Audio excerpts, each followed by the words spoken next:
नमस्कार महामंत्र के ध्यान से आज का क्लास हम शुरू करते हैं।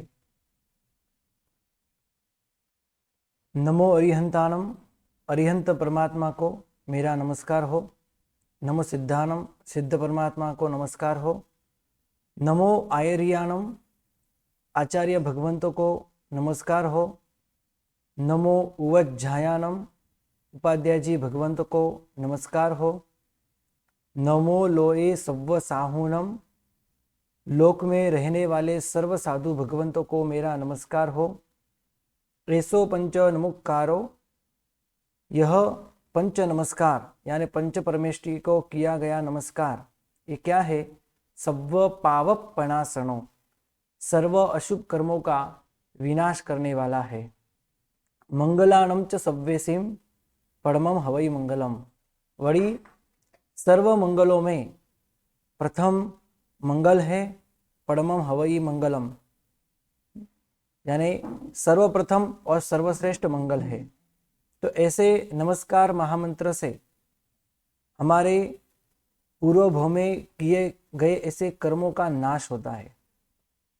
तो ऐसे नमस्कार महामंत्र का ध्यान हमको ऐसे करना चाहिए, हमारे आत्मा के बराबर बीच में एक कमलबद्ध नमस्कार महामंत्र को याद करना है।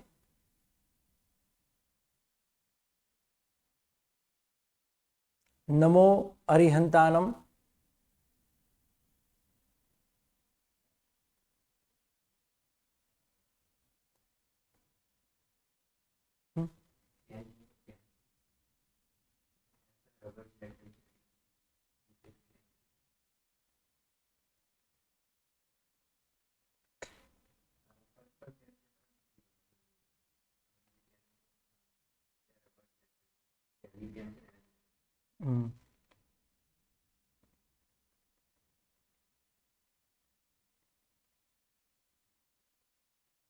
ऐसे कमलबद्ध नवकार महामंत्र को हमको याद करना है।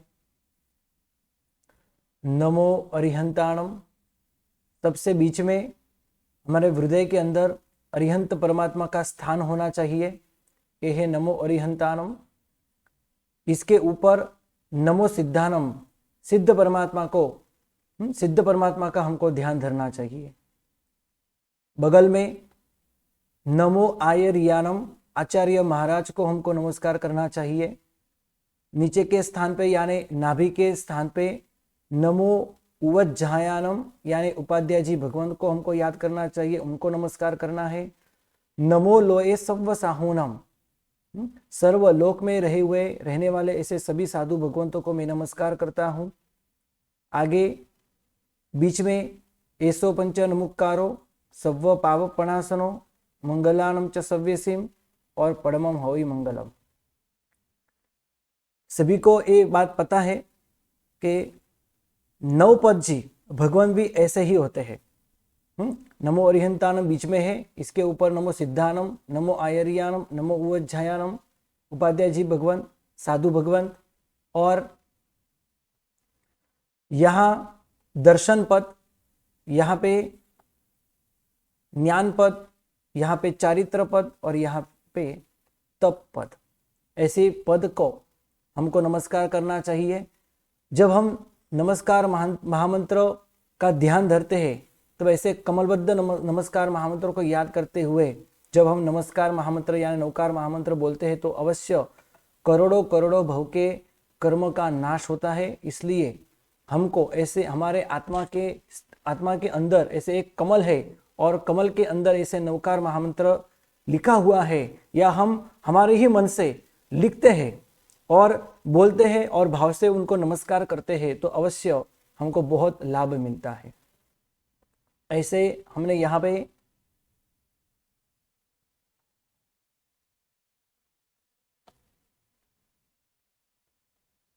नमस्कार महामंत्र की बात की।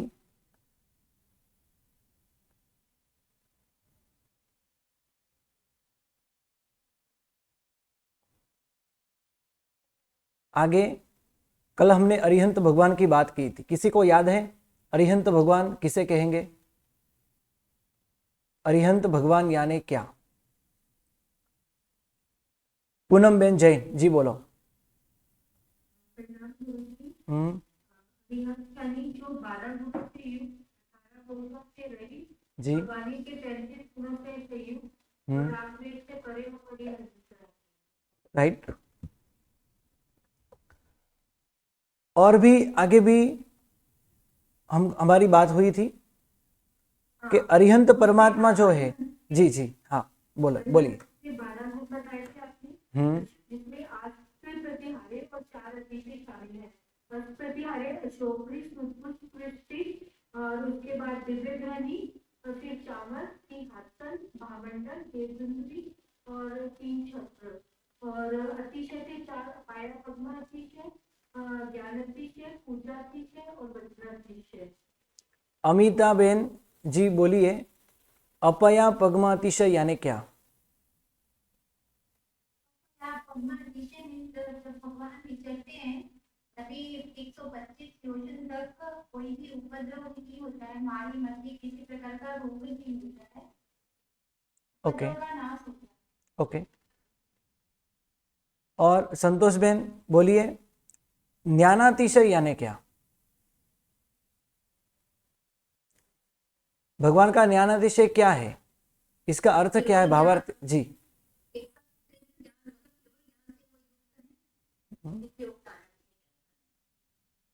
भगवान का केवल ज्ञान वो अतिशय क्यों है? सभी जीवों को जब वो घाती कर्म के क्षय करते हैं तो अवश्य सबको केवल ज्ञान की प्राप्ति होती है, तो फिर अरिहंत भगवान के केवल ज्ञान को ज्ञानातिशय क्यों कहा गया? क्योंकि उन्होंने हमको उपदेश देकर जी अभी केवल ज्ञान नहीं, भगवान का ज्ञान, हाँ जी जी, भगवान का ज्ञान हमारे लिए सबसे ज्यादा उपयोगी होता है।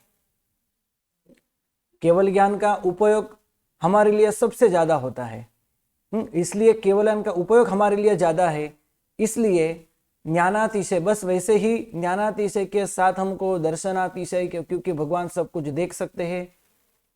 चारित्रातिशय यानी भगवान को यथाख्यात नाम का सुंदर और निरतिचार चारित्र है, ये सभी अतिचार यानी सभी एक गुण ज्ञानातिशय के अंदर अंतर्गत ही हमको समझ लेने हैं। आगे जी को भी ज्ञान का अतिशय होता है, केवल ज्ञान होता है और भगवान को भी केवल ज्ञान होता है, उसका डिफरेंस बताया था, वो क्या है? डिफरेंट केवल ज्ञान के अंदर कुछ भी नहीं है, सभी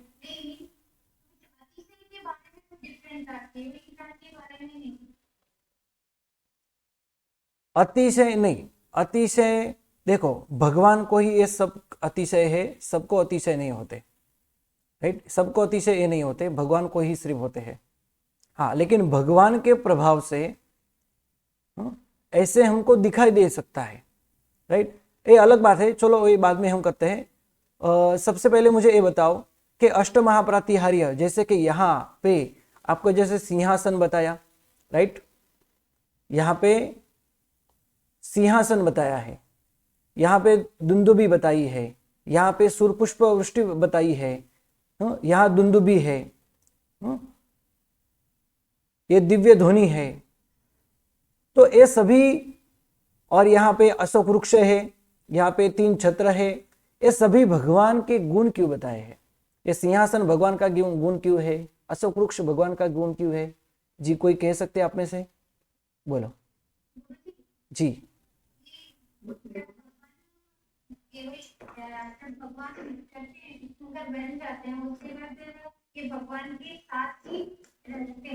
हाँ वो तो बात सही है ना, वो तो बात सही है जी जी, ठीक है। देखो यदि केवल ही रहते हैं, उनको विचरते हैं, तो उनके साथ ये प्रातिहार्य नहीं रहते, वो बहुत सही बात है आपकी। या कोई सामान्य केवली होते तो उनके लिए ये ऐसा नहीं होता। हाँ, लेकिन देवता उनके लिए भी भक्ति से क्या करते हैं, तो उनके लिए भी भगवान एक सिंहासन की रचना करते हैं, उनके लिए भी ऐसे छोटे से समोसन के जैसे ही अन्य एक चीज की उद्यान आदि की रचना करते हैं, जिसमें केवली भगवान बैठ के देशना आदि भी देते हैं, राइट। लेकिन यहां पे समोसन के अंदर जो सिंहासन आदि की रचना होती है, वो सिंहासन आदि या अशोक वृक्ष है, सूर्यपुष्प आदि जो है, ये सब भगवान के अतिशय यानी भगवान के प्रभाव से होता है। अभी मैं इसका आपको जवाब देता हूं। देखो, भगवान के गैर हाजिरी यानी भगवान विद्यमान न हो और किसी देवताओं को आप कहो कि आप अच्छा एक सुंदर सिंहासन बनाओ जिसके अंदर भगवान बैठते हैं, ऐसा एक सिंहासन बनाओ, तो वो देवता कभी ऐसा सिंहासन नहीं बना सकेंगे, कभी भी नहीं बना सकेंगे, उनकी शक्ति ही नहीं। 64 इंद्र महाराजा भी आ जाए तो ये सब मिला के भगवान विद्यमान न हो यानी भगवान के गैर हाजिरी के अंदर सिंहासन बनाने की कोशिश करे तो भी ऐसे सिंहासन वो कभी नहीं बना पाएंगे, ऐसा सिंहासन वो कभी नहीं बना पाएंगे। लेकिन समोसन के अंदर जब भगवान बैठने के लिए आते हैं कि भगवान के लिए देवता, कोई सामान्य देवता भी सिंहासन बना दे तो ऑटोमेटिक वो सिंहासन बन जाता है। वो इतना अच्छा सिंहासन बन जाता है कि पूरे विश्व के अंदर ऐसा सिंहासन कहाँ नहीं मिलेगा, इतना सुंदर सिंहासन बना सकते हैं, एक सामान्य देवता भी बना देते हैं।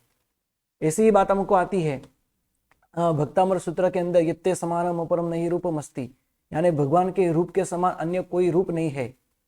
अभी समझो कि हमारे पास कोई देवता आ जाए, कोई इंद्र महाराजा आदि आ जाए और वो हमको कहे कि हम उनको कहे कि हमको भगवान का दर्शन करना है, भगवान की प्रतिकृति यहाँ बना के हमको दो, बताओ भगवान कैसे दिखते थे, भगवान का शेप कैसा था, भगवान कैसे कितने सुंदर थे, तो हमको दिखाओ।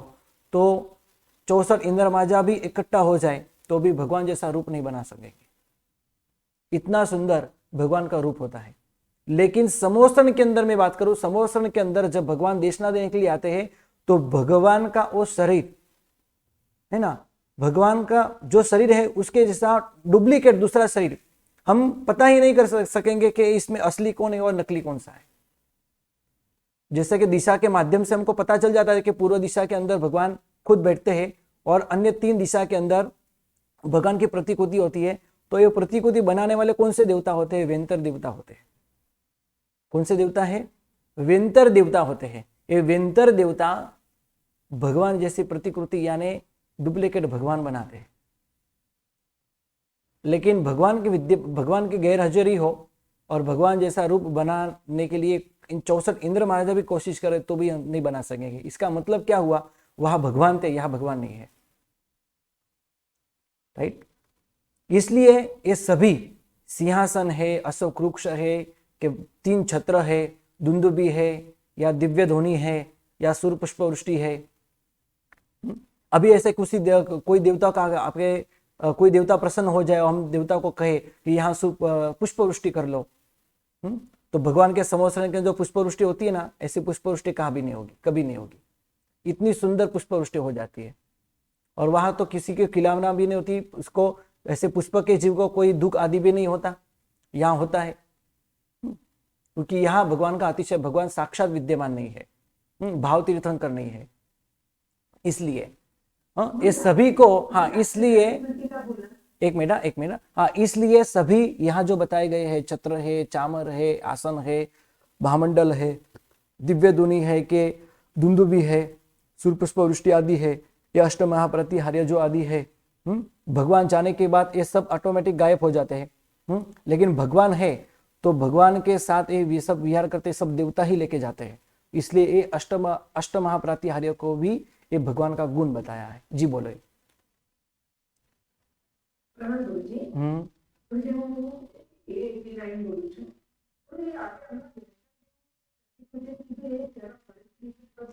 वेंतर देवता, जी वेंतर देवता समोसर के अंदर भगवान की प्रतिकृति बनाते हैं और वो भी बन भी जाता है और डुप्लीकेट भगवान बन जाते हैं। इसमें असली और नकली कौन है हम पहचान ही नहीं सकेंगे।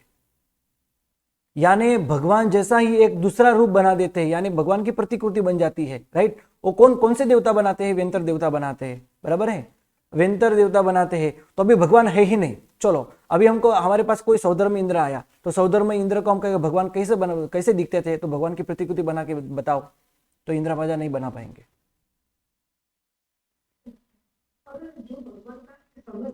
इसका मतलब क्या हुआ कि एक मिनट, हाँ, इसका मतलब क्या हुआ कि समोसरण के अंदर सामान्य देवता भी भगवान जैसे रूप बना देते हैं, वहां रूप बन जाता है और बाद में नहीं बनता, कभी नहीं होता। क्यों? कारण भगवान का अतिशय, यही तो भगवान का अतिशय है। जी बोलिए। बनाते हैं तो भगवान की प्रतिकृति भी और कोई समोसरण के अंदर वेंतर देवता बनाते हैं, राइट।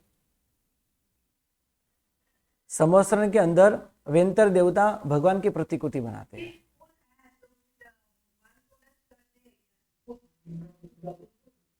जी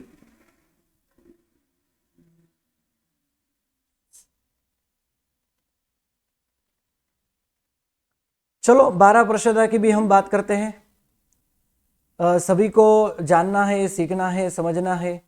2-3 दिन से हमको प्रश्न करते थे कि 12 प्रसादा कहाँ पे होती है। 12 प्रसादा बैठती है भगवान की वाणी सुनने के लिए तीसरे गढ़ के ऊपर।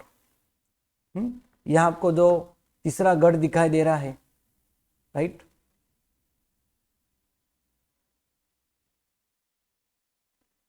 यहाँ 12 प्रसादा होती है। ये 12 प्रसादा कौन कौन सी है इसको याद रखना है ना, वो भी बहुत सामान्य है, आपको तुरंत याद रह जाएगी ये 12 प्रसादा कौन कौन सी है। जो 4 प्रकार के संघ आपको पता है कौन कौन से हैं? नाम बोलो। संघ के 4 प्रकार। श्रावक, हाँ जी, साधु, साध्वी, श्रावक और श्राविका, राइट।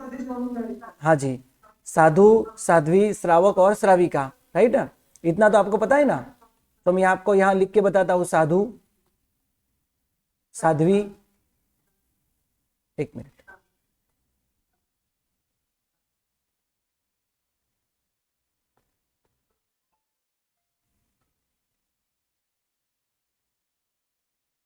हमको 12 प्रसादा की बात करनी है, राइट।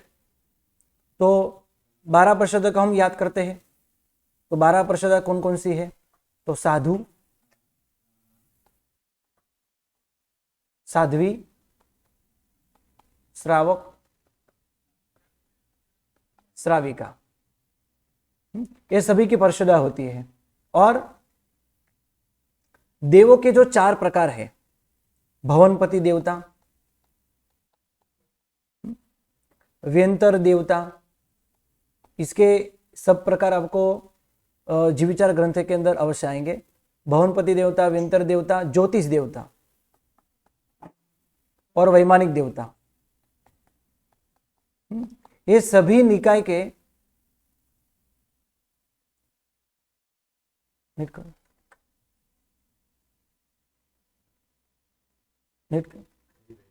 वीडियो, हाँ ना, कहीं वादा नहीं। तो भवनपति, व्यंतर, ज्योतिष और वैमानिक, राइट, ये जो 4 प्रकार के देवता है, सभी के अंदर देव देवियां है, देव और देवी। बस यहाँ पे भी देव और देवी, यहाँ पे भी देव और देवी, यहाँ पे भी देव और देवी। कितने प्रकार हुए? इसके 8 प्रकार हुए, यानी उनकी 8 प्रसादा हुई। और यहाँ साधु, साध्वी, श्रावक की 4 प्रसादा हो गई, 12 प्रसादा। याद रहेगी सबको?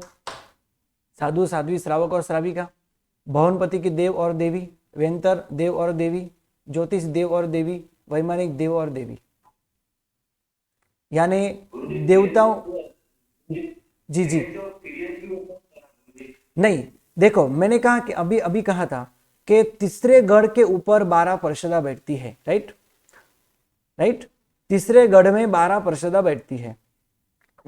और दूसरे गढ़ के अंदर क्या है? तो दूसरे गढ़ में सभी त्रियंश होते हैं, सभी प्रकार के त्रियंश। त्रियंश की ऐसी कोई प्रसादा नहीं होती, सभी प्रकार के त्रियंश सब मिक्स हो जाते हैं, सब मिक्स बैठते हैं सब। और तीसरा जो गढ़ है सब नीचे वाला है ना, हम पहला भी कह सकते हैं नीचे से। तो इसमें क्या होता है? तो देवता जब आकाश में से आते हैं विमान लेके, तो विमान वहां पे होता है, देव विमान होते हैं, छोटे छोटे, बड़े बड़े भी होते हैं। यानी कोई राजा आदि रथ के ऊपर बैठ के आया हो तो रथ आदि भी इसी तीसरे गढ़ के अंदर होते हैं। और जैसे कि कोई नगर सेठ आदि आया हो पालकी में बैठ के, तो पालकी आदि वो भी, जैसे कि हम किसी तीर्थ में जाते हैं तो पार्किंग की व्यवस्था होती है, ये सब देव देविया के राजा रानी, इनके एक पार्किंग की व्यवस्था तीसरे गढ़ के अंदर होती है ना। दूसरे गढ़ के अंदर नीचे से दूसरा गढ़ यानी बीच में का जो गढ़ है, सभी इसमें त्रियंश होते, त्रियंश 12 प्रशदा के अंदर नहीं आते। और ऊपर की सबसे ऊपर से पहली जो पहला जो गढ़ है, इसमें 12 प्रशदा बताई गई है। जी बोलिए।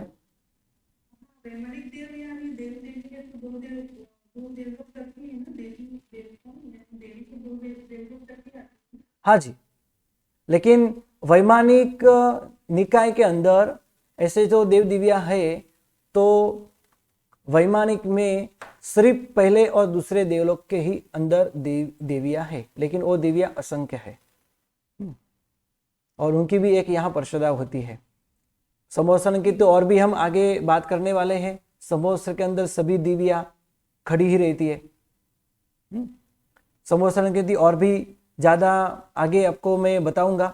समोसन का एक अलग से पार्ट भी आपका लूंगा मैं। समोसन के अंदर क्या होता है, कौन सी परिषदा कहाँ बैठती है, इसकी भी बात शास्त्र के अंदर हमको आती है, राइट। तो हम यहाँ अरिहंत परमात्मा की बात की कि अरिहंत परमात्मा 12 गुण से युक्त है। और अरिहंत परमात्मा जो जिसने 8 कर्म में से 4 कर्म यानी घाती कर्मों का जिसने नाश किया है, वो है अरिहंत परमात्मा। और 18 प्रकार के जो दोष है, वो जो दोष रहित है, वो भी है अरिहंत परमात्मा। जी, किसी को कोई प्रश्न हो तो पूछिए। अरिहंत परमात्मा के विषय में किसी को कोई प्रश्न हो तो आप पूछ सकते हो। जी, इसमें आप जो पहले घर में सब पार्टी और सब पार्टी की व्यवस्था होती है, सीढ़ियां चढ़ते होती है, तो रथ लोग चढ़ते होंगे? नहीं, रथ आदि नहीं चढ़ते, इनके लिए अलग व्यवस्था होती है। पहले घर नहीं होती है? हाँ, पहले घर में होती है, लेकिन हो जाती है ना। जैसे हम आज पार्किंग गाड़ी करते हैं तो इसके लिए चढ़ने के लिए भी कुछ रास्ता होता है ना, बस ऐसी व्यवस्था यहाँ भी होती है। जी जी, ऐसी व्यवस्था यहाँ भी होती है। जी,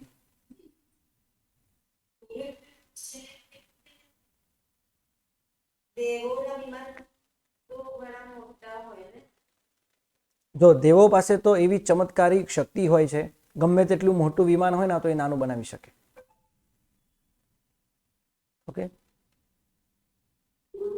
जी बोलो। पहले पार्किंग की व्यवस्था, फिर 12 देव देवी और फिर भगवान, ऐसे ही व्यवस्था। हाँ जी, आप पालीताना गए होंगे। पालीताना में समोसण मंदिर अवश्य आपने देखा होगा।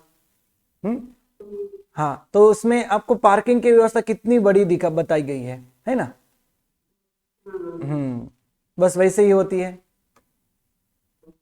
जी, और कुछ? जी जी, गुरुजी मैं पूछूं? हाँ जी, संतोष बेन प्रश्न है। संतोष बेन, अमिता बेन, बिजल बेन અને संगीता बेन। गुरुजी जी बोलो। व्यंतर देव प्रतिकृति बना, तो व्यंतर देव समोसना प्रतिकृति बना के ना सिवाय બીજી કોઈ બનાવવાની પડે છે? नहीं, बीजे क्या बनावता नहीं, पण कदाच बात आवती पण होय ना, तो पण ए बहु प्रसिद्ध नहीं। जी, हाँ जी, 3 पूर्व दिशा के अंदर भगवान खुद बैठते हैं, तो अन्य 3 दिशा में भगवान की प्रतिकृति, जैसे आपने मूवी देखी होगी है ना। मूवी में एक मूवी के अंदर 2 हीरो होते हैं, सेम टू सेम दिखाई देते हैं, है ना। इसमें फर्क हमको कुछ पता नहीं चलता। बस वैसे ही यहाँ पे भगवान की प्रतिकृति इतनी अद्भुत हो जाती है, व्यंतर देवता भी कर लेते हैं, और ये भगवान का ये अतिशय हो जाता है, ऐसी अद्भुत प्रतिकृति बन जाती है। अन्य 3 दिशा के 3 सिंहासन ऊपर भगवान की प्रतिकृति बैठती है। जब भगवान बैठते हैं, हाँ, जब भगवान बैठते हैं तो प्रतिकृति भी बैठती है, भगवान बोलते हैं तो वो भी बोलते हैं, भगवान के हाथ आदि हिलते हैं तो वो भी सब हिलने लगता है। राइट जी, बोलिए। क्या फिर से? केवल ज्ञानी भगवान, देखो भगवान की तो बात हमको पता है, समोसन के अंदर बैठ के देते हैं, राइट। लेकिन केवली भगवान कहाँ पे देते हैं? देखो समोसन के अंदर भी केवली भगवान होते हैं, लेकिन वो देशना कभी नहीं देते। लेकिन ऐसे सामान्य से हम बात करें कि किसी को केवल ज्ञान की प्राप्ति हुई, समोसन आदि ना हो, किसी अन्य क्षेत्र के अंदर भगवान केवल ज्ञान की प्राप्ति हो, तो देवता अवश्य उनके लिए महोत्सव करते हैं और आगे देवताओं आके बैठते भी हैं और केवली भगवान के लिए उनके लिए एक सिंहासन आदि की भी वो व्यवस्था करते हैं। ऐसे केवली भगवान की ओर भक्ति करते हैं।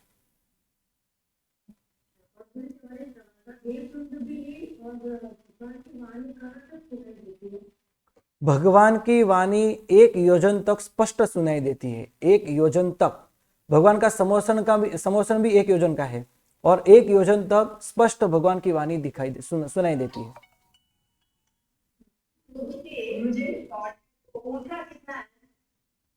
ऊंचा, सबकी ऊंचाई अलग अलग होती है, मैं कल आपको ऊंचाई की बात करूंगा, राइट जी। जी बोलिए।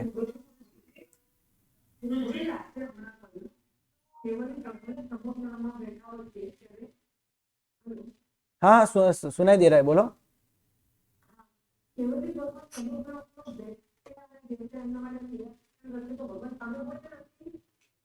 ભગવાન આવતા પહેલા જ આ બધી જ વ્યવસ્થા થઈ ગઈ હોય છે। જેમ આજે ગુરુ ભગવંતો, હાજી આજે ગુરુ ભગવંતો વાચના દેવા માટે આવે તો એમના માટે આખી સભા ચતુર્વી સંઘ બેઠેલો હોય, એમના માટે સિંહાસન, એમના માટે ભગવાન મૂકવાનું સ્થાન, આ બધું જ રેડી હોય। એની જેમ ભગવાન देव छंदक माथी निकलीने एना भगवान ऐसे देव छंदक में से निकल के सिंहासन तक आ जाए, उसके पहले सभी व्यवस्था देवता कर भी लेते हैं।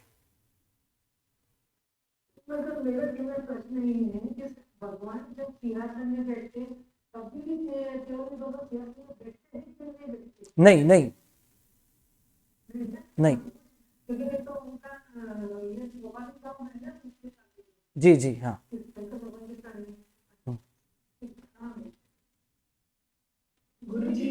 जी बोलो। हाँ जी बोलिए।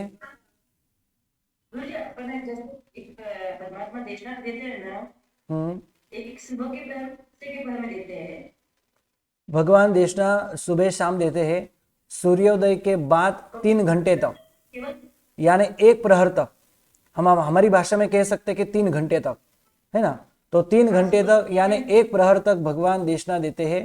और अंत में यानी सूर्यास्त हो तो सूर्यास्त होने से पहले भी 3 घंटे यानी 1 प्रहर भगवान देशना देते हैं। यानी दिन में 2 बार 2 प्रहर भगवान देशना देते हैं। और जो बीच का